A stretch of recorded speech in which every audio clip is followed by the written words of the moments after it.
Good morning, everyone, and thank you for joining us today for the launch of the Framing Age Message Guide. My name is Michelle Lord, and I'm the Executive Officer of Southern Melbourne Primary Care Partnership and Project Lead for our Elder Abuse Prevention Network. I'd like to begin by acknowledging the traditional owners of the lands on which we are all meeting today. For me, that's the Bunurong land. I pay my respects to their elders past, present and emerging, as well as to any Aboriginal members who have joined us. I'd also like to welcome and acknowledge Parliamentary Secretary for Carers and Volunteers, Mr Anthony Carbines, the Commissioner for Senior Victorians and Ambassador for Elder Abuse Prevention, Gerard Mansour, Co-Chair and Director of the EveryAGE Counts campaign, Dr Marlene Krasovitsky, and Co-Founder and Director of Common Cause Australia, Mark Chenery. We have a jam-packed hour ahead of us, which I hope will offer you a few aha moments and inspire you to start thinking differently about the way we've all been approaching our communications around age, ageing, and issues that affect older people. We'll begin with the official launch of the resource and move on to hearing about the research behind the guide, as well as some of the tips described in it. We'll then have a short panel discussion before finishing up with a very special offer. Before we move on, given we're in a virtual environment, I'd just like to cover a couple of housekeeping items. One of the advantages of having a virtual launch is that so many of you are able to join us today, which we're thrilled about. However, with such a big audience, we can't share all your wonderful faces at once. Instead, you'll only be able to see those of us who are speaking. But we very much encourage you to actively participate by adding your questions via the Q&A function at the bottom of your screen. We've set aside time at the end of each presentation to respond to your questions. Of course, we only have a limited amount of time, so I'll ask you up front to forgive us if we don't get to answer your specific question. We have with us today Graham Westaway from Better Place Australia, and he's monitoring everything in the background, and the questions posed might be based on emerging themes rather than verbatim. We're also recording today's launch, and we'll be able to share a link with you in the coming days. Finally, if anyone requires or prefers closed captions, this has been enabled for this webinar, and you'll be able to turn that on the bottom right of your screen near the Q&A tab. Now, on to the reason why we're here. I'm really excited to be participating in the launch of this resource. It marks a watershed moment in our years of partnership work. It's a practical guide with the potential to significantly influence the way we think and talk about age, ageing, and issues affecting older people. I want to thank our financial contributors, without whom this project would not have been possible. As you can see, we've been very fortunate to have been supported by a wide variety of organisations, including local governments, health services and legal services, many of whom are members of the Southern Melbourne Elder Abuse Prevention Network. This network was established in January 2018 with funding from the Victorian government to use a primary prevention approach to address elder abuse. Members include several local governments, ethnic and cultural support agencies, community nursing, family support services, women's health and neighbourhood houses and more. As we reflected on how we could be more effective in our work, we became increasingly aware of the emerging evidence that ageist attitudes and behaviours create and support an environment where elder abuse occurs. Ageism is common and is even considered an acceptable prejudice, unlike racism or sexism, which are widely opposed. Ageism can mean that people are overlooked for employment, restricted from health or social services, and stereotyped in the media. It marginalises and excludes older people in our communities. The health and well-being of older people can be significantly affected through increased social isolation, decreased agency, and reduced confidence. It was very clear to us that unless we could better understand age and ageing, we would struggle to effectively address ageism as a driver of elder abuse. We decided to invest in research that would guide us as to how we should be talking about these important topics. We formed a consortium with 4 other prevention networks to support original research by Common Cause Australia, which underpins the development of the Framing Age Message Guide. While we began with wanting to develop a resource that would support the prevention of elder abuse, we believe we've finished up with something even more beneficial. The Framing Age Message Guide will be of value to anyone who talks to our community about older people in any context. We hope it will inform the way we all think about and talk about age, ageing and issues affecting older people, and assist in banishing ageism across our community. I'd now like to hand you over to Parliamentary Secretary for Carers and Volunteers, Anthony Carbines, to officially launch the guide. Thanks, Anthony. Well, thanks very much, Michelle. It's great to be with you. Well, Minjika, everybody, and of course, wherever you are, when we join online, we join on the lands of the traditional owners, and I acknowledge and pay my respects to both elders past and present. I'm really pleased to join people I do a lot of work with over a long period of time, and it's been great to have their support and affirmation of the work that we want to launch and discuss and be part of today. And that's people like Gerard Mansour, the Commissioner for Senior Victorians, and also our Ambassador for Elder Abuse Prevention. It's good to see you, Gerard. To Marlene Krasovitsky, the Founding Director of EveryAGE Counts, it's very good to be with you. And of course, Mark Chenery, the co-founder and director of Common Cause Australia, our Elder Abuse Prevention Network members, our consortia and consortium members, and many guests who are joining us virtually.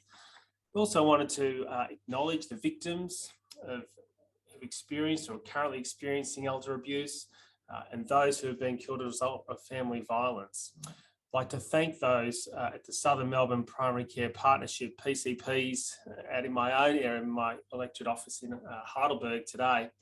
PCPs do amazing work across the state. In a lot of ways, they're a bit the fix-it, the glue that over time has evolved to reflect the local communities that it serves, to pull together and coordinate all kinds of health roles. And this is another really important role that PCPs have played, and in this particular instance, Southern Melbourne PCP, around its Elder Abuse Prevention Network, its members, the consortium, for inviting me to be part of today and launching our Framing Age messaging guide. The language we use and choose often has a very powerful and persuasive impact on our society. For older people, this can include harmful stereotypes and outdated beliefs. Of course, it can shape and influence how older people are viewed and treated by individuals in the community. As a former journalist, I know how important and what an effect words can have.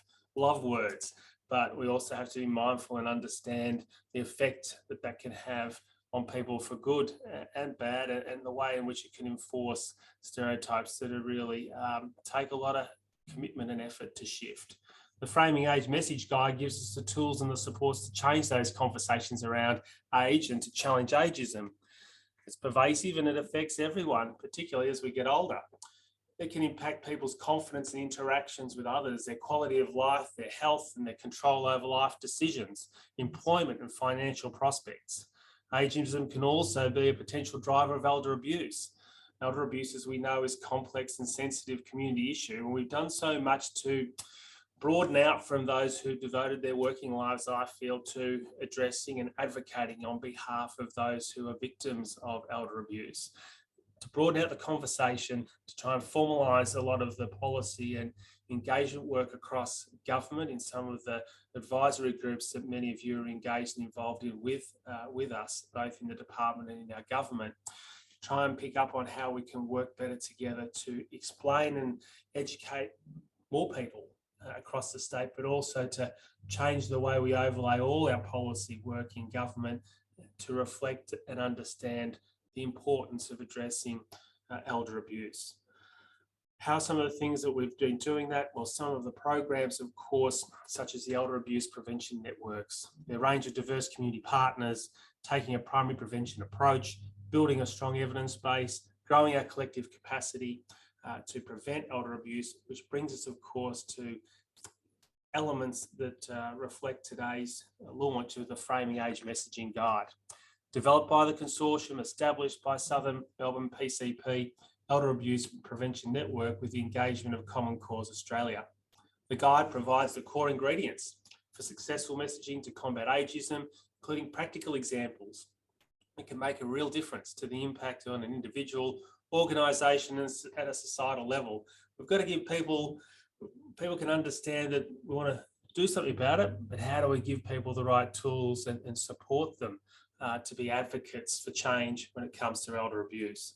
The guide encourages us to reflect on our own practice interactions. We all get so busy, we can all get a bit straitjacketed and caught up, and it's not unreasonable that there will be times where people may feel just through the environment in which they're working or they grow up or they're engaged in, that ageism can be reflected in our thinking in the environment we're in. And we can only change that in part by living our values, but also by encouraging and giving tools to people to help change practice, help change behaviour. And you can only be what you can see. You can only change what you can measure. And I think a lot of that comes back to the work and the support that comes from the Framing Age messaging guide. I've certainly considered how I can become more aware and challenge different bias and how we can be more person-centered, inclusive and positive in our language. Certainly find that in an office, in Marlene's office, where an age is a relative concept, but certainly for many years here, nearly all of my staff have been not only just over 60, but well over 60, and nothing wrong with that, but it's a different environment in which you operate, and because it has sometimes been a talking point, but a good and a positive talking point, because it's about then reflecting and understanding when I think people who are disconnected from older people in our community and much older people, perhaps they don't have an empathy and understanding of the great contributions, the value, the work, the commitment that people make, and respecting and understanding it. And I think if we can broaden and grow our commitments and engagement with older people in the community, we have a better empathy and understanding of a shared values and what we all offer in our society. So that's another element, a big part, I think, of what we need to do to change the conversation and change the behaviour of older people and the engagement of the rest of the community, rather than seeing it as something that's so separate. The guide's a powerful tool to building the capacity of individuals and communities, of organisations and the government to better understand the impacts of ageing, to take action to address ageism and prevent elder abuse from occurring in the first place.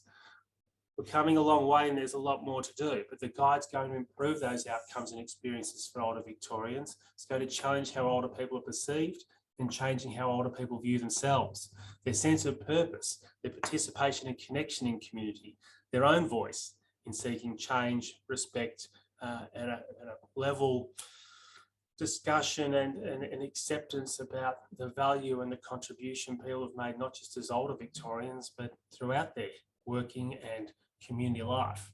So I'd really like to congratulate the Southern Melbourne PCP Elder Abuse Prevention Network, the consortium, once again on the fantastic resource. Our goal is to make sure, and we talked about this earlier, that we get the word out, that the guide gets to the people who need it, our advocates and those who have a thirst and a desire to improve the way they engage older people in the community and lead by example. And you're giving a great tool here for that to happen. It's so very important, and it's been affirmed and driven by people who are passionate and committed to change and respect for older people in our community.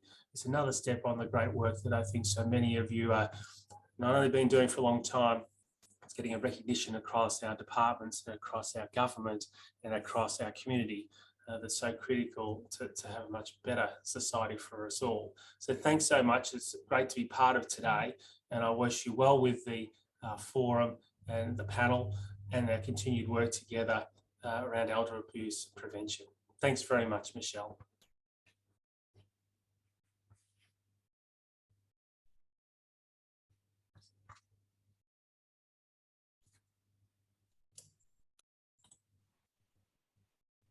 Apologies for that. Thank you very much, Anthony, for your very kind words and your great understanding and promotion of the guide. And I agree, I hope people will find it very useful. We're now adding a link to the guide into the chat section so that all of those here today can access your very own copy. So please feel free to download that now or access that now. We'll also be distributing that later on. Now I'd like to introduce you to Mark Chenery, co-founder and director of Common Cause Australia. Mark provides message research and consulting services to organisations around Australia, working on a range of social and environmental issues. Over the past 6 years, he has trained thousands of campaigners, communicators and advocates in values-based messaging, as well as authoring numerous messaging guides. Mark is the lead researcher behind the Framing Age message guide, and he's here today to tell us what he found and how he found it. Thanks, Mark. Thanks, Michelle. Good morning, everyone. I'm very excited to finally launch this guide. It's been a passion project all throughout this year, pretty much. So months and months of work that has gone into the research and then the development of the guide and workshops with people. So today what I want to do is I want to share with you 3 of the tips. So you've already got the guide and maybe you're reading through it and not really paying attention to me right now. So eyes on the screen, I'm going to tell you all about it. You can leaf through it when we're done, but there's 6 key tips in that guide. Today, I'm going to share with you 3 of the key tips, but I'm also going to take you a little bit behind the scenes. I'm going to tell you a little bit about our approach to communications and also the methodology that we used and we deployed in this research to come up with those recommendations in the guide. So let me start by sharing my screen and make sure everything I want is open. Fantastic. All right, so let's get started. So a few quick words about our approach to communications at Common Cause, because it very much influences how we approach message research, but also it may be a little bit different to approaches to communications that you might have come across in the past. So I humbly, deeply wish that this vision of humanity was accurate. We were the thinkers, that we weighed up all the facts and figures at our disposal in order to arrive at logical conclusions about what's right and wrong in every situation. But I hate to break it to you, I'm going to shatter your world today and tell you that human beings aren't rational. I mean, it's not entirely true. We are capable of conscious reasoning as human beings. We just don't use that rationality the vast majority of the time. So 95% of the time, our thinking is happening at a subconscious level below our conscious awareness. And what that means is when we're making decisions, whether they are large or small, whether it's what to have for breakfast, what to wear that day, whether or not to spend yet another hour on Zoom to attend the launch of an amazing message guide, what car to buy, where to live, whether or not to maybe ask an older relatives for a substantial loan that we may not ever get around to paying back. These decisions are made much more based on how we feel about the different options before us, rather than any sort of rational analysis or the sort of true cost-benefit analysis of all the facts and figures that we might have at our disposal.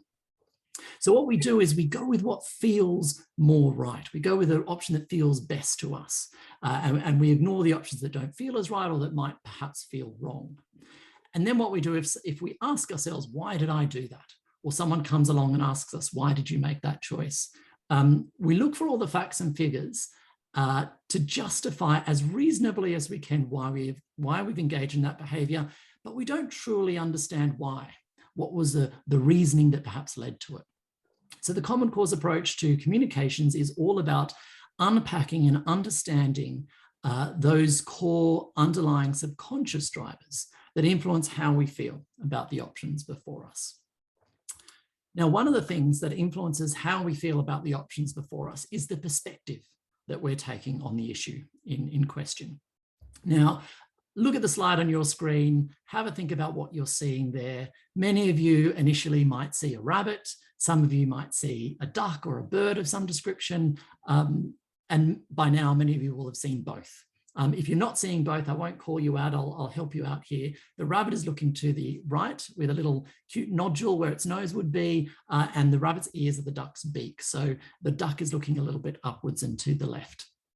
Now, this is obviously a cheap trick to use in a presentation. It's a visual illusion, but it illustrates a really important concept when it comes to cognitive linguistics, which is one of the disciplines that underlines our approach, and that is called biconceptualism. The ability of human beings to see issues from multiple different perspectives. And this is really important when it comes to communications, because you will no doubt have heard in your life someone tell you that you need to meet people where they're at. Now, that's good advice from the perspective of understanding your audience and better relating to them. So great advice from that perspective, but also hugely misleading advice from the perspective of assuming that there's a fixed place where your audience is at. Most people can see most issues from multiple different perspectives, and sometimes quite contradictory perspectives. And depending on the perspective that they are currently viewing the issue from, they might actually arrive at different conclusions as to what is right and wrong, and they'll subsequently think and act differently. as a result of that. So our job in communications is not to meet people where they're at. Our job is to take people to where they're capable of going and having a more productive conversation there, choosing a perspective that is helpful for us, that will make people feel at a gut level like what we're asking them to do is the right thing to do. Now, what that does in terms of the way in which we think about audiences is we always at Common Core split audiences into three different groups. On the one hand, you've got your supporters. These are people who agree with you about the problem and the nature of the problem, and therefore they also agree with you about the solutions. So they are absolutely on board. And the reason why they are so absolutely on board is because they're quite fixed in their perspective. So they're not quite biconceptual. They're quite stuck in their way of seeing the world when it comes to this particular issue. And that's great news for us because it means we're not going to lose them. So let's just imagine for analogy's sake that they see the rabbit when they look at that image and they just can't see anything else except for that rabbit. Now, our opposition is the opposite, but also the same in that they are also very inflexible in their thinking. So they struggle to see the issue from a different perspective, but they're seeing the duck. And we try to explain to them that there's a rabbit there and they just cannot see it. And they think there's something wrong with us for not being able to see that duck. But in the middle, there's always a group of people who are flexible in their thinking, who are biconceptual, who can see the issue very much from our perspective. But unfortunately, they can also see the issue from the opposition's perspective. Now, in our research, this is what we're doing. We are both finding out what percentage of the population fit into those different groups. So how many Australians are our supporters? How many Australians are our opposition? And what percentage of the population are persuadable? And then what we're doing is understanding how do we toggle that persuadable audience into a supporter frame of mind? How do we get them to think about this issue in a way that makes them feel like what we're asking them to do is right?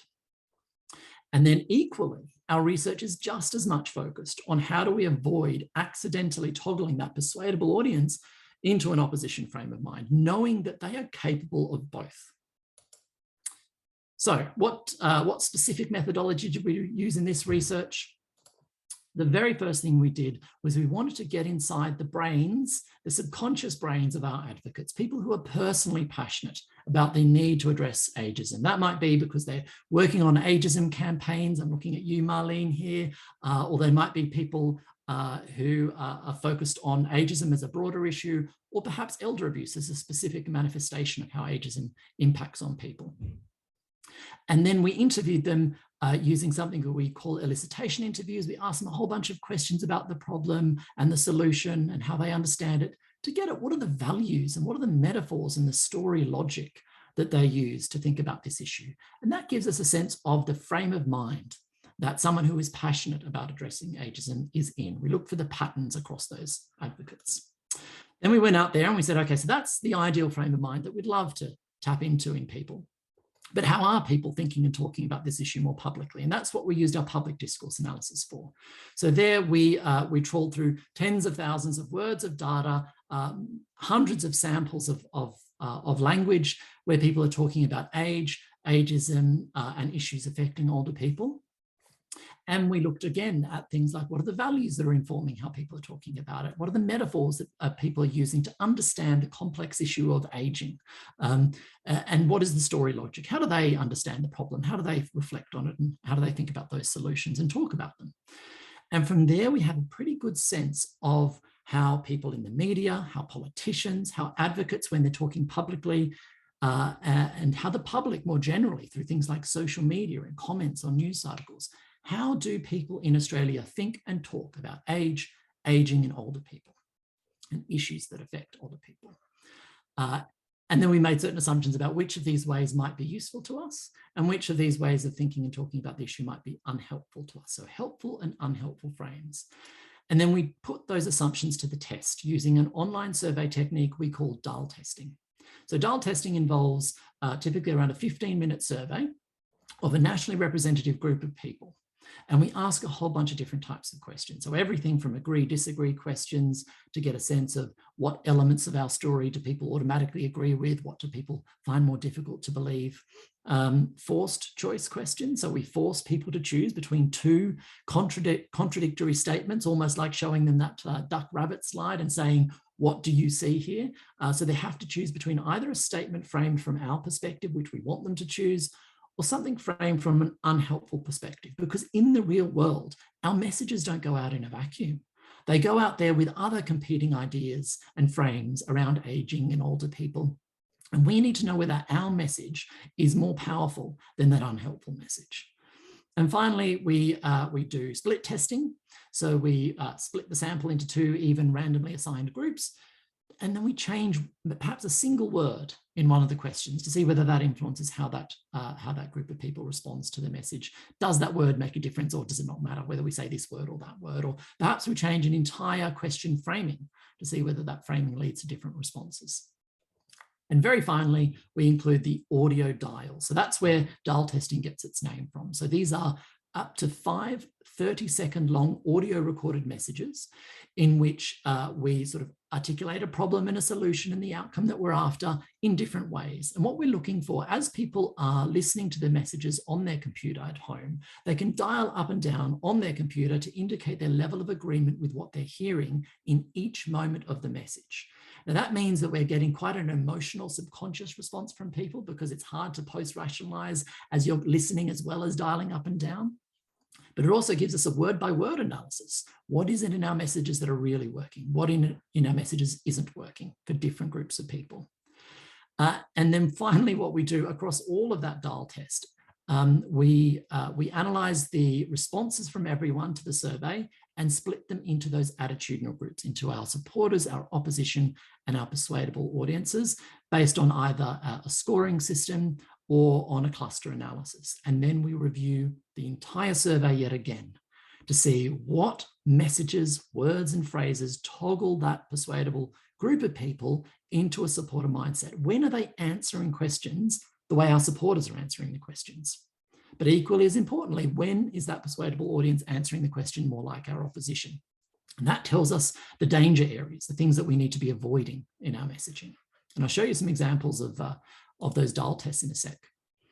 And finally, we ran a couple of workshops, multi-session, Zoom-based workshops. Everything was on Zoom this year with a number of different participants who are working on ageism, elder abuse, and related issues, to make sure that the guidance that you have received in that message guide is actually going to be useful to you in your work. All right, so that's what we did, and this is what we found. So 1,395 people, so almost 1,400 people, nationally representative by age, location, and gender. And in terms of that attitudinal splits, what we found is that around a quarter of the population are our supporters. These people are deeply in our corner. They agree with us about the problem and absolutely love the solutions that we're advocating for, whether it's government solutions, media changing the way they do things, or individuals thinking differently about how they think about and treat older people in our community. On the other hand, we've got 15% of the population who are our opponents. So these are people who do not think ageism is a problem. Some of these people are quite hostile when it comes to age. So they don't think that older people should be valued the same as everyone else. They do not think they think it's okay to override the decisions of older people. And they also hold quite strongly to a bunch of stereotypes around older people. They also includes an element of people who are just apathetic. They just genuinely don't care about the lives of older people. They don't hate older people. They really just don't care about them. And then in the middle, we've got persuadable people. So these are people who, if we frame things well, are absolutely on our side. We can get these people very easily to think about the issue from our perspective. But unfortunately, to some degree or another, they are also amenable to some of those opposition frames, some of those unhelpful ways of thinking about the topic. Now, when it comes to sort of breaking those attitudinal groups down into different demographics, the two that are the most important are age and gender. So age, as you can see here, does influence people's likelihood to be our supporters or opponents on this issue. as you can see, 18 to 34-year-olds are 14 times more likely to be opponents than people 65 years plus. And our 65 to 74-year-olds were almost or more than 3 times more likely to be supporters than people 18 to 34-year-olds. So there is an absolute age dimension here to how people think about ageism. However, before you get too pessimistic and think we've got a whole generational war thing going on, look at that middle column. In the middle, at every age, we've got the majority of people who are persuadable. That means that how we talk about age in every situation matters, regardless of the age of the people that we're talking to. Because everyone, to some degree, is vulnerable to unhelpful ways of thinking about age, ageism, and older people. And we can absolutely get all of those people on board if we frame things well.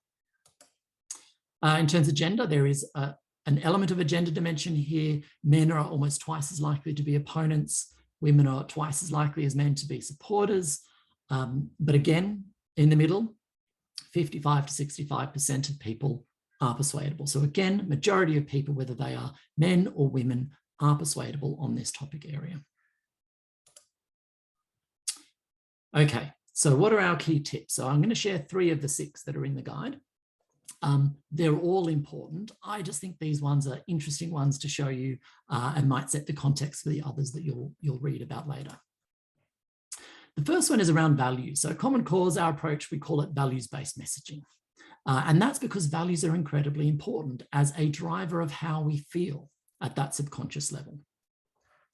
And what we know from a whole bunch of research conducted by social psychologists around the world, including here in Australia, as there is a set of values known as intrinsic values, which make people less likely to discriminate against others. There's also other values in our value system called extrinsic values, things like power, wealth, and achievement, that make people do the opposite. They make people more likely to discriminate against other people when they're engaged. And that's exactly what our research suggests. So when we asked some values questions for participants, what we saw once we'd done that cluster analysis of the attitudinal groups is that our supporters are unusually altruistic and self-transcending in their values orientation. So they are more likely than the average person to value things like helpfulness and loyalty and equality and wisdom and harmony and social justice. And our opponents are the opposite. They're unusually likely to value power and achievement values, things like ambition, success, authority, social power, and wealth. They're unusually important to that group of people. And what that tells us is that a supporter mind is an altruistic frame of mind, and an opposition frame of mind is more likely to be a more self-centered and competitive frame of mind. Now, the good news is that it is possible to engage either frame of mind in audiences when we communicate with them. Again, a whole bunch of research exists on this, including our own message testing here in Australia on a range of different topic areas. It is possible to activate altruistic frames of mind in audiences when we communicate clearly and from a values perspective. But unfortunately, when we did our public discourse analysis, a lot of the time when we're talking about age and ageism, we do this. We assume that our audience is self-centered or selfish in their values orientation, and we have to show them what's in it for them if they're possibly going to care about other people. So we'd say things like, why should we think differently about ageism? No matter our age, we are all getting older. Discriminating against older people now is the same as discriminating against our future selves. We tell people, don't worry about older people, worry about yourself. Think about what this might do for you. So that's why you've got to get involved and fix this now. But unfortunately, what we're doing when we do that is activating an opposition frame of mind in persuadable audiences, which is deeply unhelpful. Now, what we found is that 2 values sets in particular were very powerful at engaging a supporter frame of mind in our audience, and that is self-direction values and universalism values. So self-direction values is things like creativity, curiosity, openness to change, but also validating the importance of people being able to make their own choices in life. The other value orientation I'll tell you about in a sec, the universalism one, But before I do, I want to show you one of the audio dials. So this is our self-direction values audio dial. You're going to see 3 different lines here. A green line for our supporters, and we want to see them dialing up as high as possible. We want to see them loving our message so that they can then spread our message. And persuadable audiences, we want to see them also enjoying the message. We want to see them at least hitting that 70% line. That's my mark of real success, or getting as close to it as possible. And we want the persuadables to be pretty much following the same directions as supporters. When supporters go up, we want persuadables to go up. When supporters go down, we want persuadables to go down, because that tells us that we have locked them into a supporter frame of mind. Now, a little bit counterintuitively, for research purposes, we want to see the opposition alienated. We want to see them feel uncomfortable about our message, because we know from the rest of the survey that they don't agree with anything that we believe in. They don't agree with the problem. They don't like our solutions. And if they're liking this message, then the message isn't clear. So to know that we've toggled a true, honest representation, we want to see that red line sort of further away from the other 2 lines. So let's have a listen to our self-direction message. Whether we are 17 or 70, we all crave the freedom to make our own choices. But as we get older, people assume they can make decisions for us. Whether it's our children telling us what we should do with our money, or carers in nursing homes choosing what time we wake up in the morning or what brand of toothpaste we use. We might lose many things over the course of our lives, but never the desire to make our own choices. Respecting someone's humanity means listening to and supporting their wishes, no matter their age. So quite an effective message. We've taken those persuadable people above the 80% line, which is really, really good. And as you can see, the 2 parts of the message that are working best is when we're articulating a values-based vision around people being able to make their own choices in life, and when we're talking about those solutions. So one of the tips I'm not presenting to you today, but I'm going to slip it in there in disguise, is be solution and vision orientated in your messaging. Talk more about what we want more of and less about what we want less of, and you'll engage more persuadable audiences. So the other value that worked really well and much better than more self-centered values is the value of equality. So I'll just play that for you now. Everyone should be treated equally, no matter their race, gender, or age. And while our community is beginning to recognise the injustices of racism and sexism, the prejudice many of us still don't see is ageism. From the way older people are ignored by shop assistants to the ageist jokes in birthday cards, age-based discrimination is surprisingly common. But that doesn't make it right. If we want to create a more equal society, we need to ensure people of all ages are treated with the dignity and respect they deserve. So another quite powerful message working really well with those persuadables. And again, the same effect that we're seeing when we're talking about the vision of what we want, we've got people dialing up. When we're talking about the solutions, we've got them dialing up even further. And a very clear separation there from our opponents who really don't like the idea of acknowledging or addressing discrimination against people based on age. So that's tip number 1, use values and use the right values when you're communicating with people. Don't just use facts or assume that if we give them all the statistics that they'll be brought along with us. Now, the other key thing, if we want to increase people's empathy, if we want people to become less likely to discriminate against others, then we need to build empathy by demonstrating similarities. And the thing that undermines that empathy is when we draw boxes around people and emphasize differences. Now, a lot of the time, unfortunately, in the public discourse, what we saw advocates who are talking about ageism or elder abuse or any other related issues is that they were unnecessarily grouping people based on age and then emphasizing the differences between them and everyone else. Now, one of the ways in which that was happening, which you might not notice if you weren't overthinking it like I'm paid to do on a daily basis, is the way we talk about older people when we could have just spoken about people.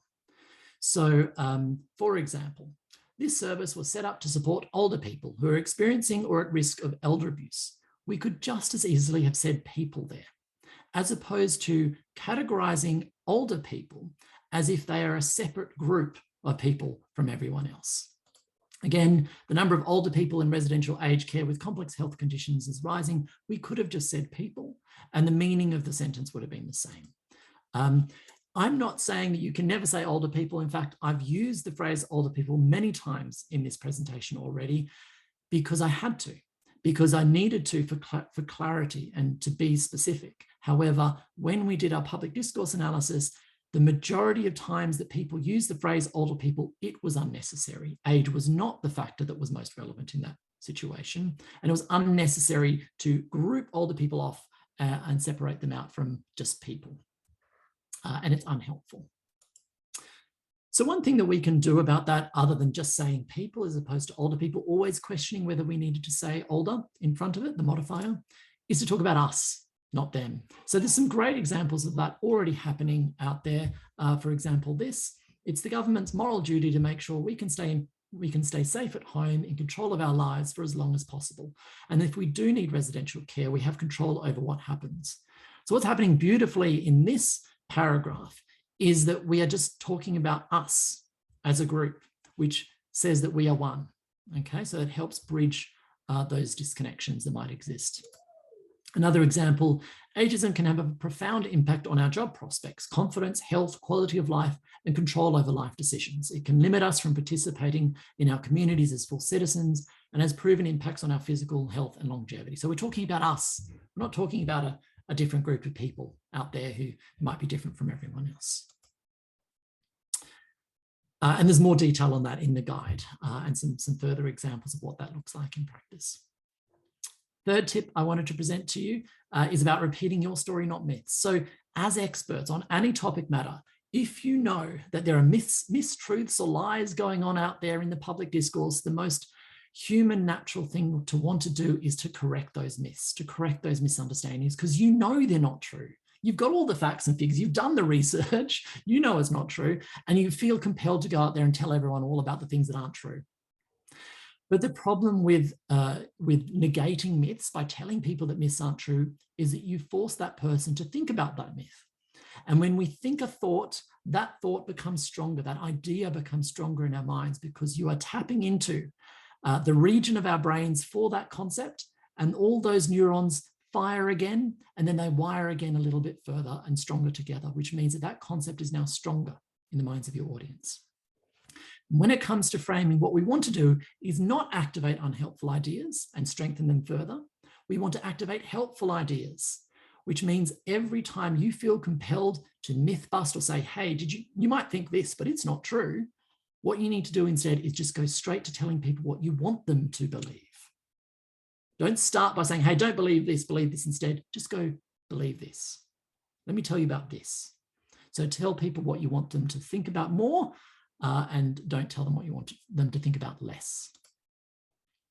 So myth busting, absolutely rife in this issue area. So there's the classic myth busting, you know, the myth number one, myth number two, repeat the myth and then tell them it's not true. Like this, younger workers are more dynamic, entrepreneurial and tech savvy than older workers. Reality, older people have a lot to offer in the modern workplace, okay?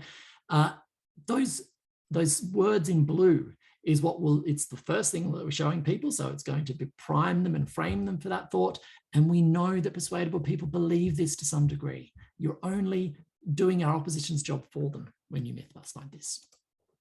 But then myth busting also takes the form of things like this. So it's common to think that as we age, we become frail and less able to contribute to society. But this isn't necessarily the case. Again, only activating and strengthening those ideas. Finally, serious mental decline is not a normal part of aging. Most forgetfulness is not Alzheimer's, and 20% of people in the 90s escape cognitive decline entirely. All we are doing here is furthering this idea that age equals mental decline. Even though we're saying it's not true, we're just reminding people of all the things that they already think are true. And it's deeply unhelpful when it comes to engaging with persuadable audiences in particular, who we know are amenable to some unhelpful thinking around this issue. That's it from me. So I'll pass back to Michelle.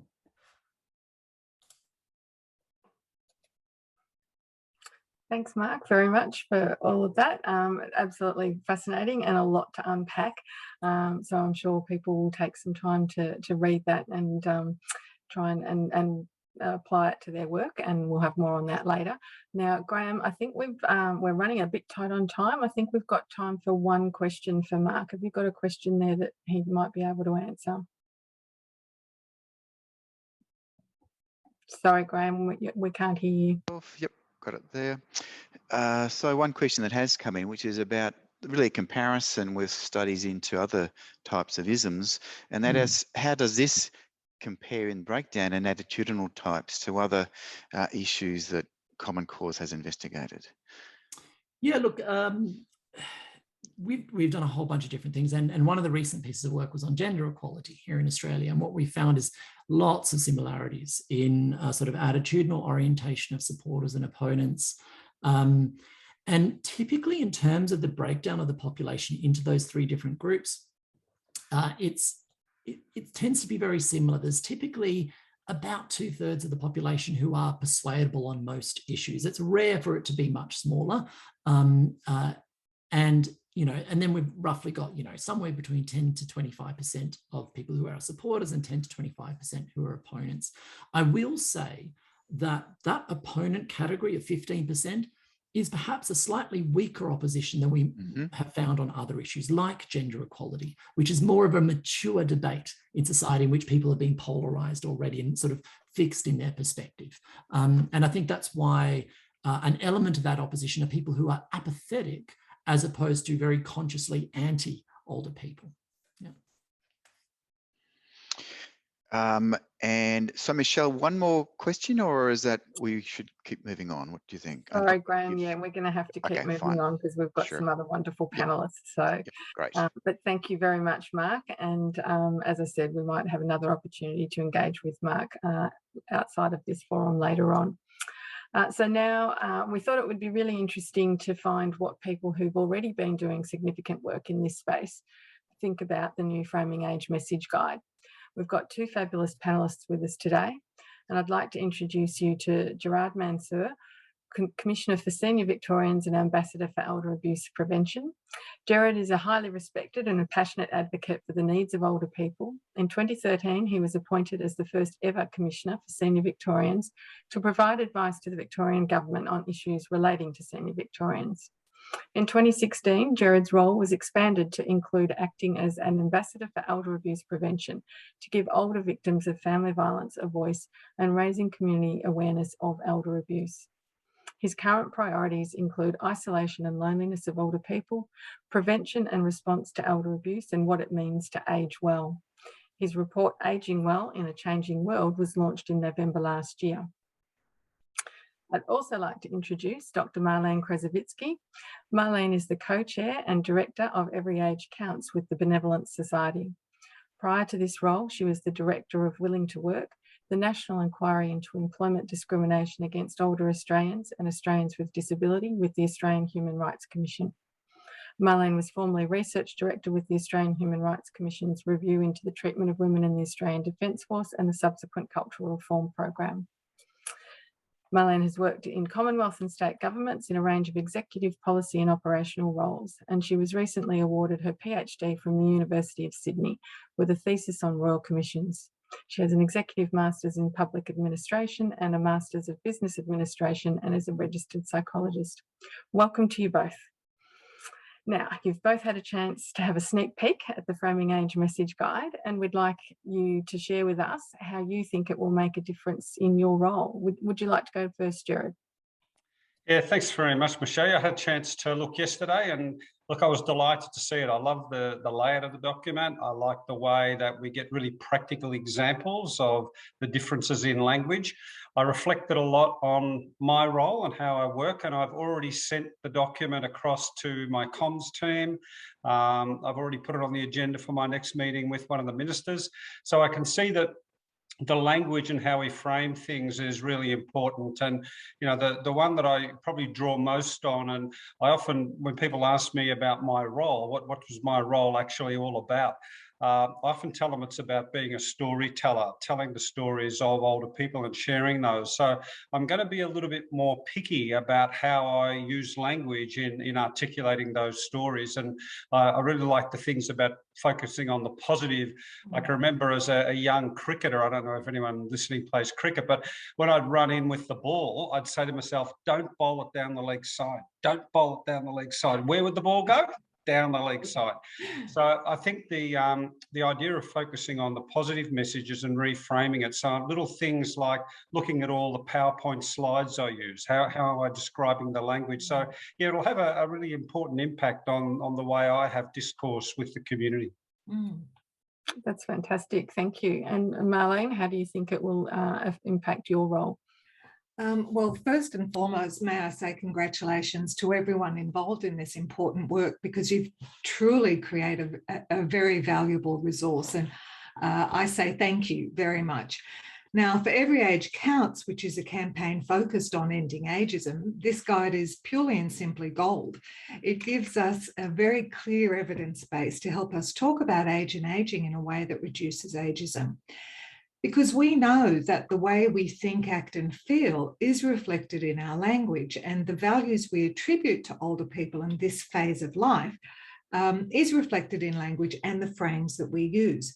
But because they are so deeply embedded and so normalised, they can be hard to spot, let alone change. So a couple of points, if I can make.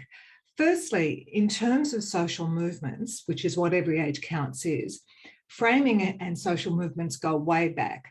The way social movements from feminism to climate change to gay marriage to tackling ageism frame their purpose and focus is critical to success and sustainability. And it's in those collective action frames that we create a common discourse and call to action. We motivate, mobilise and gather supporters. So this stuff is central to our purpose. Secondly, just because we see frames like older people are a burden or silver tsunami or whatever we call it, and we know they solidify negative stereotypes, it doesn't mean that we necessarily know how best to reframe the message. And it can be really, really tough. So this research gives us really, really clear and tangible, powerful insights.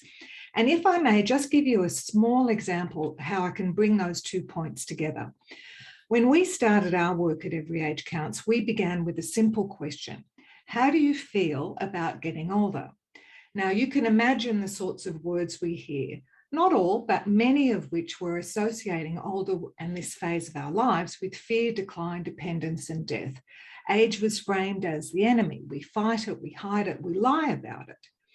Say hello to the biomedical frame of ageing, where ageing is about decline or reduction of physical and cognitive abilities.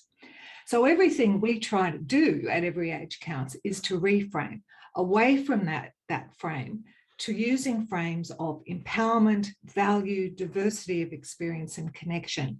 And this guide is gold in that regard. And for that, we thank you. Oh, thank you so much. So having said that, you've had that look, do you have a favourite tip that you've spotted so far? And if so, which one would it be and why? You go first this time, Marlene. Yep. Okie doke. All right. That's a really hard question because all of the 6 tips are so powerful. And of course, it's the whole that's always more than the sum of the parts. And the reason I say that is because probably at different stages, we will use different aspects or all of them at the same time, depending where we want to put our focus. So as much as I don't want to choose one, I will focus on the one that Mark sort of mentioned, but didn't focus on in his presentation. And that is to focus on solutions more than problems. Yes, we need to continue to build awareness of ageism and its impacts, but for us as a campaign, increasingly, we are now at the so what do I do point. And one of the most pernicious impacts of ageism is that it disempowers us.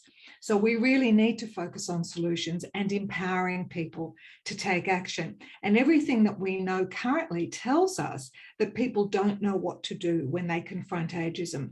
And mostly they do nothing. So we need to get real and better about giving people ways to respond. And again, this guide will be incredibly helpful for us. Fantastic, thank you. And Gerard, did you have a favourite tip? Yeah, like Marlene, also congratulate you for the leadership in this space, Michelle, and the whole consortium that came together. I think for me, it's number 4, the one about repeat your story. In a lot of my conversations and meetings with older people, I typically finish with a section about you can still be advocates yourself. You know, one of the things that older people ever said to me, you know, when we talked about the challenges of aging, you know, that word invisible comes up so much. And so in the past, I've liked to name the fact that, look, as we get older, we can still be activists. We can still ring talkback radio. What the guide's going to do for me is help me to give language for them to use themselves. I think, you know, that ultimately social change happens through a grassroots level. So the group that is most empowered to be the narratives of the story, very consistent with what Mark was saying, are in fact older people. So I think it'll help me in empowering them to think about the language they can use when they tell their stories. That's fantastic. I think that's a tip that we can also all run with, because empowerment of older people is certainly a high priority in turning the tide on this issue. Graham, can I ask you to pop in and perhaps pose a couple of questions for the panel? Sorry, Graham, we need to unmute. Follow the Thank prompt, you. Graham. So the one question we've had come in from the audience is, how do we take this guide to our call networks to make it simple for them to understand? So either Gerard or Marlene, perhaps more to you for this one, Gerard? Yeah, I think that it's a great conversation piece. I think circulating it online, circulating it in hard copy, and actually using it as the basis of conversations. I think, you know, I can imagine, you know, at a men's shed or a university of third age or a neighbourhood house, this would be a great topic to actually sit and have a conversation about, as we get older, how can we all become stronger advocates for change? So I think at that level, it's really powerful. But I also think with our advocates in our peak bodies, I think this would be a very useful resource to share, say, with VCOS and with other organisations that are involved in advocacy on behalf of all people, including older people. So I think I see it very much at 2 levels. I think it's a really good resource to enable conversation with people that we work with, and I think it's a really useful tool for those of us that are more involved in professional places where we have a public platform to talk from. I can imagine it works at both of those levels, Graham.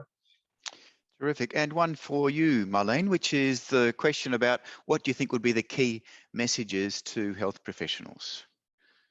I think the key messages are really about working with and empowering older people to be participating in the decisions that affect their lives. So anything that you can do to which is inclusive, welcoming, and empowering, I think that would be particularly helpful for that context.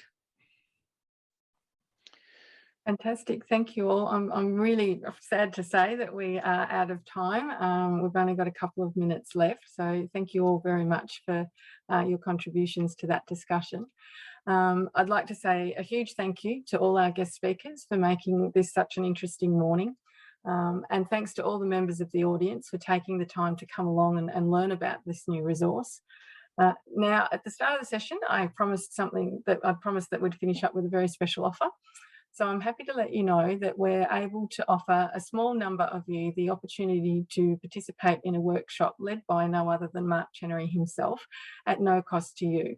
The workshop is made up of 2 sessions and will help you develop practical skills to apply the guide in your own setting.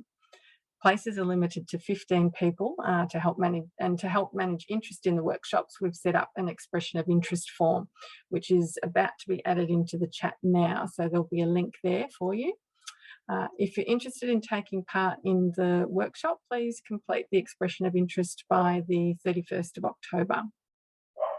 We'd also love to know what you thought about today's session. So it would be really helpful if you could complete our short survey, which you'll find when you exit the webinar today. You may have even discovered it when you clicked on the initial link to the guide, because I think that reverted to, but we'll give you a chance to access that again.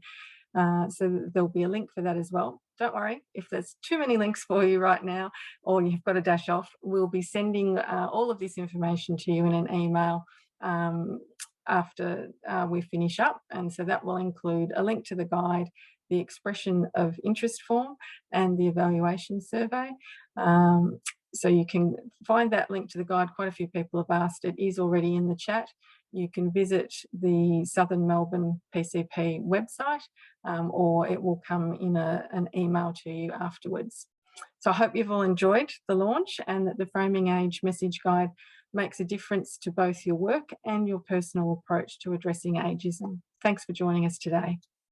Goodbye.